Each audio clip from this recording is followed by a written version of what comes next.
السلام علیکم۔ آج ہم پیار، محبت اور عشق میں کیا فرق ہے اس تعلق سے بات کرنے والے ہیں۔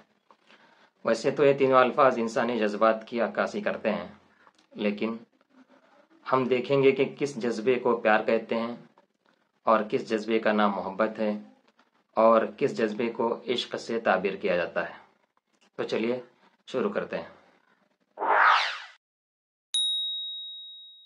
پہلا لفظ ہے پیار، یعنی ہم انسان کے کس جذبے کو پیار کہیں گے۔ اس کو مثال سے سمجھیں کہ ایک ماں کے سامنے اس کا بچہ کھیل رہا ہے۔ بچے کی حرکتیں دیکھ کر اور اس کی باتیں سن کر ماں اٹھ کر اس کو فوراً اپنے گلے سے لگا لیتی ہے اور اپنی گود میں اٹھا لیتی ہے اور اس سے بوسہ دیتی ہے۔ اس جذبے کو ہم پیار کہیں گے، یعنی ماں نے اپنے بچے سے ابھی پیار کیا ہے۔ مطلب یہ کہ پیار کے جذبے کے اظہار کے لیے اس ذات کا، اس شخصیت کا جس سے آپ پیار کر رہے ہیں سامنے ہونا ضروری ہے۔ دوسرا لفظ ہے محبت۔ اس کے تلفظ کی جہاں تک بات ہے، محبت میم کے پیش کے ساتھ زیادہ تر مستعمل ہے، لیکن در حقیقت میم کے زبر کے ساتھ محبت تلفظ زیادہ درست ہے۔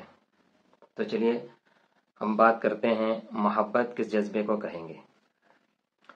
اس کو بھی مثال سے سمجھیں کہ آپ کو کسی کی یاد آ رہی ہے اور جس کی آپ کو یاد آ رہی ہے وہ آپ کے سامنے موجود نہیں ہے، اور اس یاد کی وجہ سے آپ کو ایک سکون سا محسوس ہوتا ہے، آپ کو ایک اطمینان سا محسوس ہوتا ہے۔ تو اس جذبے کو ہم محبت کا نام دیں گے کہ فلاں کو یاد کر کے سکون محسوس کرنا، یہ محبت کا جذبہ ہے۔ آپ اپنے گھر سے دور پردیس میں ہیں، آپ وہاں کام کرتے ہیں، آپ ماں باپ، بہن بھائی یا بیوی کو یاد کر کے سکون محسوس کرتے ہیں، اپنے چاہنے والوں کو یاد کر کے سکون محسوس کرتے ہیں، جبکہ وہ سامنے موجود نہیں ہوتا۔ تو آپ کے اس جذبے کو ہم محبت کا نام دیں گے۔ پہلا لفظ ہے پیار، اس کا مطلب آپ نے سمجھ لیا۔ دوسرا لفظ ہے محبت، اس کا مطلب بھی آپ نے سمجھ لیا۔ تیسرا لفظ ہے عشق، اور عشق کا جو جذبہ ہے یہ پیار اور محبت سے بہت آگے کی چیز ہے۔ میں اکثر کہا کرتا ہوں کہ عشق بہت پاکیزہ چیز ہے، اور میرے خیال سے عشق حقیقی ہی ہوتا ہے، عشق مجازی نہیں ہوتا۔ وہ اس لیے کہ اس منزل تک پہنچنے کے بعد عشق کرنے والا اپنے نفع اور نقصان کی پرواہ کیے بغیر معشوق کی رضا اور خوشنودی کو مقدم رکھتا ہے۔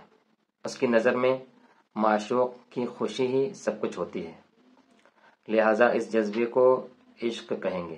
اس کو علامہ اقبال نے استعمال کیا ہے: بے خطر کود پڑا آتش نمرود میں عشق، بے خطر کود پڑا آتش نمرود میں عشق، عقل ہے محو تماشائے لب بام ابھی۔ یعنی عشق نے اپنا فائدہ، اپنا نقصان، اپنے نفع اور نقصان کو ملحوظ نہیں رکھا، بلکہ معشوق کی خوشی کے لیے اپنے آپ کو قربان کر دیا۔ تو اس جذبے کا نام عشق ہے۔ تو امید ہے آپ کو بات سمجھ میں آ گئی ہوگی۔ پیار کس کو کہتے ہیں؟